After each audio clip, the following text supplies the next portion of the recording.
Shibuya arc. हाँ, तुमने ये आर्क का नाम तो बहुत बार सुना होगा, क्योंकि यही वो आर्क था जिसने जुजुत्सु काइसेन वर्ल्ड को हिला कर रख दिया था। अब ये लाइन मैंने बहुत सोच समझ कर बोली है, क्योंकि तुम्हें पता चलेगा आज की वीडियो में शिबुया आर्क के बारे में सब कुछ। मैं तुम्हें ऊपर ऊपर से बताऊं तो देखो, गोजो बस इस आर्क में 10% ही दिखाया है। इस आर्क में तुम देखोगे इतने लोगों को मरते हुए, इवन मेजर कैरेक्टर्स को भी। चलो फिर और ज़्यादा ना बोलते हुए स्टार्ट करते हैं कहानी अक्टूबर 31, 2018 की, जिसमें गेटो का प्लान तो फुल सेट था और शिबुया में काफ़ी सारे सिविलियंस थे। सॉर्सरर्स ने भी एंट्री मार ली थी। फिर सीन आता है शिबुया ट्रेन स्टेशन का। वहाँ एकदम से जोगो, हानामी और चोजो भी आ जाते हैं। तो ये लोग सिविलियंस को मारना स्टार्ट करते हैं, जिससे डिस्ट्रैक्ट हो जाए गोजो।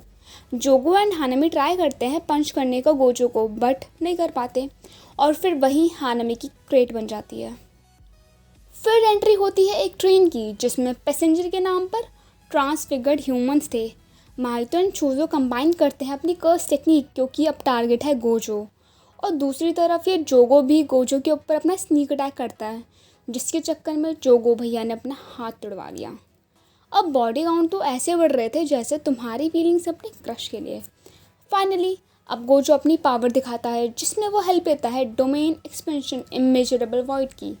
पर यहाँ देखने लायक सीन ये था कि गोजो ने प्रेडिक्ट पहले से ही कर लिया था कि जितने भी नॉन सॉर्सरर्स हैं वो उसके डोमेन में रहेंगे 0.2 सेकेंड्स के लिए। अब जब उसने अपना डोमेन डीएक्टिवेट करा तो 1000 के अराउंड ट्रांसफिगर्ड ह्यूमंस निकाल कर फेंके, क्योंकि वो सारे सॉर्सरर नहीं थे। और यहाँ एंट्री मारता है एक मिस्टीरियस क्यूब, जिसमें गेटो बोलता है प्रिज्म रेल्म ओपन। अब तुम्हें नहीं पता ये छोटा सा डब्बा कर क्या रहा है अच्छी खासी फाइट में। तो देखो यार, ये एक काइंड का लिविंग बैरियर है जो कि आराम से कुछ भी सील कर देगा, बट इसको काम करने के लिए गोजो को रखना पड़ेगा 4 मीटर रेडियस में, वो भी 1 मिनट ले। फिर ये प्रिज्म रेल्म गोजो को ऐसे घूर रहा होता है जैसे इसका ही बॉयफ्रेंड है वो। अब सब एक एक करके आ रहे हैं, तो गेटो कैसे पीछे रह जाए। वो भी आया, फिर गोजो को बोला भाई ये क्या। जिसकी वजह से गोजो के दिमाग की मम से सेक हो गई, क्योंकि भाई ये तो तुमने भी देखा था ना मूवी में, क्या हालत हो रखी थी गेटो की।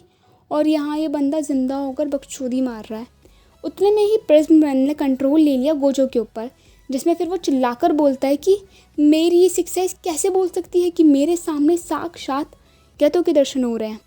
वैसे तुम्हें भी कभी ना कभी किसी ने बोला होगा कि तेरे दिमाग में गोबर भरा है क्या, लेकिन यहाँ गेटो खुद ही अपने हाथों से हेड अनजिप करता है, जिसमें कि उसका ब्रेन ही बक बक करना स्टार्ट कर देता है। क्या मतलब, तेरे मुंह से बक बक कम थी जो तूने यहाँ से भी स्टार्ट कर दी। अब तुम ये मत सोचो कि मैं कुछ भी बोल रही हूँ। देखो यार, ये है एक टाइप की कर्स टेक्निक, और इस टेक्निक में सील यूज़ की गई है गेटो की बॉडी पर, जो कि मतलब 1000 साल तक तो रहेगी। चलो जो भी है, गोजो चिल है उस प्रिजन रेल में ट्रैप होने के बाद भी, क्योंकि उसे पूरा यकीन है उसके साथ वाले बंदे ट्रस्ट वाले हैं। कोई स्नेक नहीं पाल रखा उसने मेरी तरह। अच्छी बात यहाँ ये है कि जो प्रिजन रेल्म है, इसको थोड़ा सा टाइम चाहिए था गोजो को प्रोसेस करने में, जिसकी वजह से गेटो उसको टच नहीं कर सकता।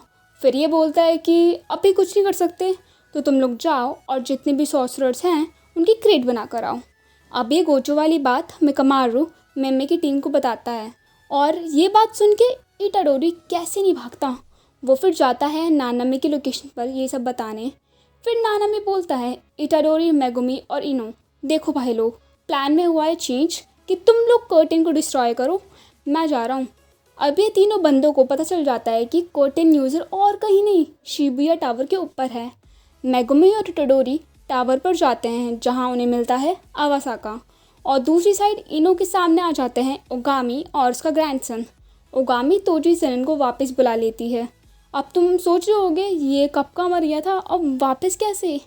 तो इसके पीछे एक लंबी सी स्टोरी है, जो मैं कवर करूँगी तोजी की बैक स्टोरी वाली वीडियो में।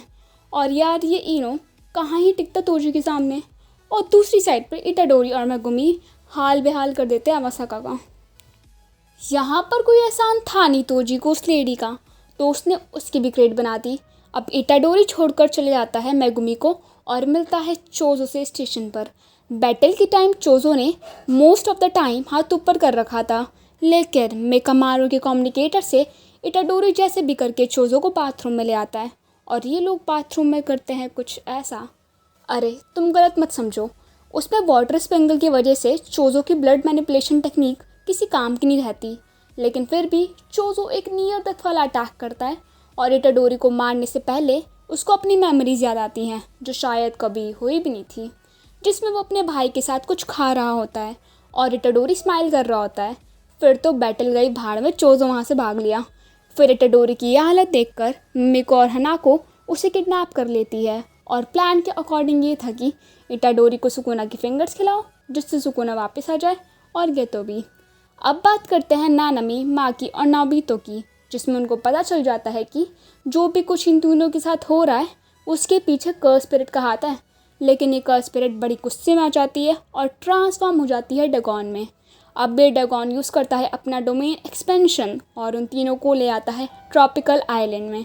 डैगोन का एम था इस लड़की को पहले उड़ाना, इसलिए उसके लिए मुश्किल आ रही थी, लेकिन ऐसा ज़्यादा देर तक नहीं रहता क्योंकि मेगुमी एंट्री मारता है अपने डोमेन एक्सपेंशन के साथ। वो ट्राई करता है एक ओपनिंग बनाने की जिससे वो लोग वहाँ से निकल जाए और ये काम आसान हो जाता है क्योंकि वहाँ आ जाता है तोजी कबाब में हड्डी बनने के लिए और ये इतना पागल हो रखा था कि जिससे भी मिलता उसी से भिड़ना स्टार्ट। तोजी फेंकता है मेगुमी को विंडो से, लेकिन वो यूज़ कर लेता है अपनी रैबिट शिकिगामी जो वर्क नहीं करता, बट फॉर्चुनेटली वो तोजी के अटैक से बच जाता है और फिर वो खेलना स्टार्ट करते हैं इंट्रो जिसमें तोजी मेगुमी का नाम पूछता है और मेगुमी का नाम सुन के तोजी खुद ही नाइफ मार लेता है अपने हेड पर।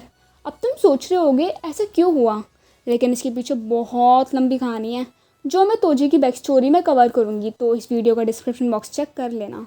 फिर सीन आता है स्टेशन का जहाँ जोको को पता चलता है डैगोन की डेथ के बारे में। गुस्से में फिर ये बंदा नोबितो, माकी और नानामी की बॉडी का स्वाहा कर देता है। फिर वो भागता हुआ जाता है इटाडोरी की लोकेशन पर उसे बाकी की फिंगर्स खिलाने। अब मिको और हनाको रो रो कर सुकुना को उनका प्लान बताती है जिससे गेतो वापस आ जाए।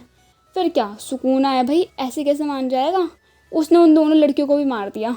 अब बारी आई जोको की जिसमें सुकुना बोलता है कि भाई देख, अगर तूने मुझे टच भी कर दिया तेरा हुक्म सलाखों पर होगा। होना क्या था, जोको ने सुकुना को बाहर निकाल देता है एक अननोन फ्लेम टेक्निक से। फिर सुकुना मिलता है उराओमी से, लेकिन उसे छोड़कर वो भागता है मेगुमी के पास जो कि डेंजर में था क्योंकि उसके सामने था गारुडा। फिर मेगुमी अपना सबसे पावरफुल शिकागामी मतलब माहोरांगा को बुला लेता है जिसको संभालना मुश्किल था।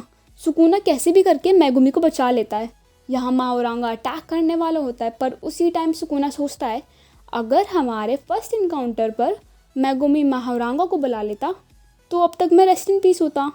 चलो जो भी है छोड़ो। फिर ये सुकुना अपना डोमेन एक्सपेंशन यूज़ करता है मेलोवेलेंट श्राइन, जिसकी वजह से 140 रेडियस में जो भी कुछ था सब खत्म हो जाता है, लेकिन मेगुमी बचा रहता है।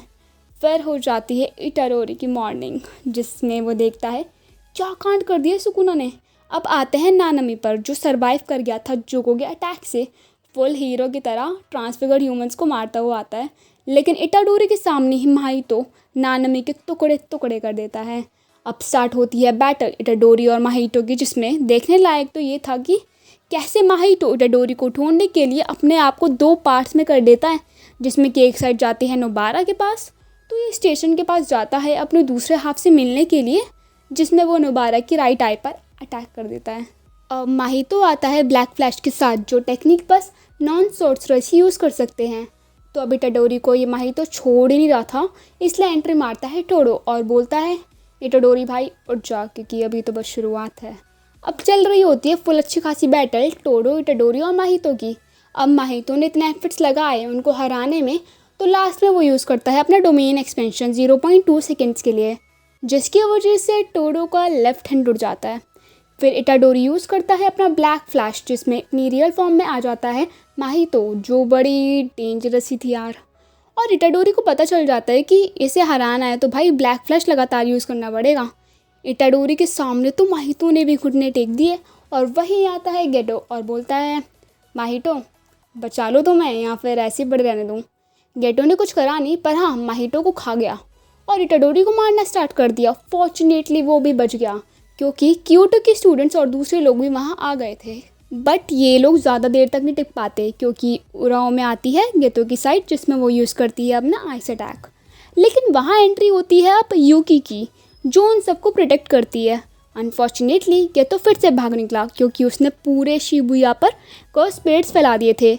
लेकिन जाने से पहले वो इटाडोरी को प्रिजन रम दिखाता है। देख तू कितना पागल हो रहा था ना गोजो को बचाने के पीछे, और वहाँ से चला जाता है। इसी के साथ मेरा क्रश भी गया और शिबुया इंसिडेंट आग भी ख़त्म। अब ये देखना इंटरेस्टिंग होगा कि गोजो कभी वापस आ पाएगा। क्या तोजी दोबारा आएगा जैसे वो इस आर्क में अपना मुंह दिखाने के लिए आया? जितने भी पावरफुल कैरेक्टर्स मरे उनका क्या? बहुत क्वेश्चंस रह गए हैं, लेकिन तुम मुझे कमेंट सेक्शन में बताओ कि नेक्स्ट वीडियो में किस क्वेश्चन का तुम्हें आंसर चाहिए। और ये वीडियो कैसी लगी ये भी बता देना। आई नो थोड़ी सी लंबी है बट शिबुया आर्क था ब्रो, 2 मिनट में थोड़ी ना ख़त्म हो जाता। चलो फिर मिलते हैं नेक्स्ट वीडियो में। सायोनारा।